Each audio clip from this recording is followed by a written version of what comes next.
I've been staring at that trailer clip on loop. And I'm not even embarrassed about it.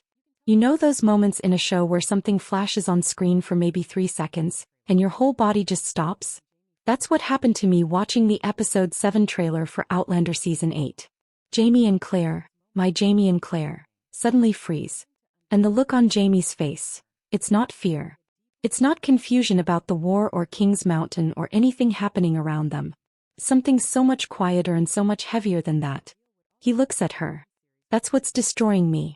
He doesn't look at whatever is in front of them first. He looks at Claire. Like he already knows before she even fully processes it herself, that whatever this is, it belongs to her world. Her pain. Her past. And in that one glance, you can feel him already reaching for her, already steadying himself to hold her up for whatever comes next. I've been a fan long enough to know when this show is building towards something that's going to absolutely wreck me. And this is one of those moments. Now here's where my mind has been spiraling, because there are 2 directions this could go, and honestly both of them make me want to cry just thinking about them. The first one. Master Raymond. Remember earlier this season when Claire dreamed of him? He appeared, looked at her with that quiet, knowing sadness and apologized. No explanation. Just an apology that hung in the air and then disappeared with him. I haven't been able to shake that scene. Because what do you apologize for after all this time if not for something you took from her? Something you couldn't explain in the moment but carried the guilt of ever since? Faith. I don't think that storyline is finished. I've never thought it was finished. There's this theory that Raymond saved Faith. That somehow, in whatever mysterious way he exists outside of normal time and reason, he intervened. But he had to vanish before he could ever tell her the truth. And Claire has spent years mourning a child she believes she lost. Years carrying that grief like a stone in her chest. So if Master Raymond is standing there in that moment, if he's the one Jamie and Claire are staring at, then Claire's reaction isn't just shock. It's the beginning of an answer she stopped letting herself hope for. And I think that's exactly what her face is showing. Not just disbelief at seeing him, but disbelief at the possibility of what his presence means. But then, and this is the one that's been keeping me up at night, what if it's not Raymond at all? What if it's Henry Beauchamp, Claire's father? The man she lost as a little girl.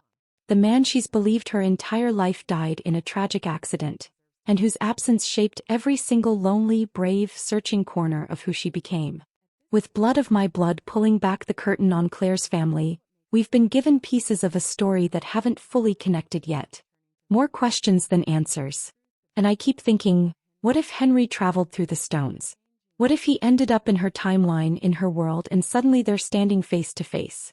Claire has never fully stopped being that little girl who lost her parents.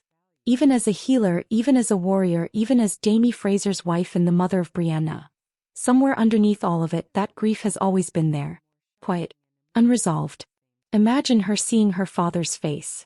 I can't even finish that thought without feeling something crack open in my chest. The shock, the confusion, the overwhelming flood of a grief she never knew how to finish grieving. All of it hitting at once. And Jamie standing beside her, realizing who this man is. Realizing that this isn't just a stranger. This is the shape of every loss Claire has ever carried. And watching him shift, not toward the situation but entirely toward her, making sure she doesn't fall apart alone. That would be Jamie Fraser at his most Jamie Fraser. Here's what I know for certain though.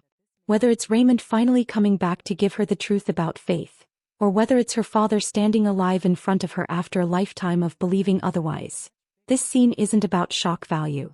This show has never been about shock value. It's about the long, aching, beautiful weight of love and loss and time.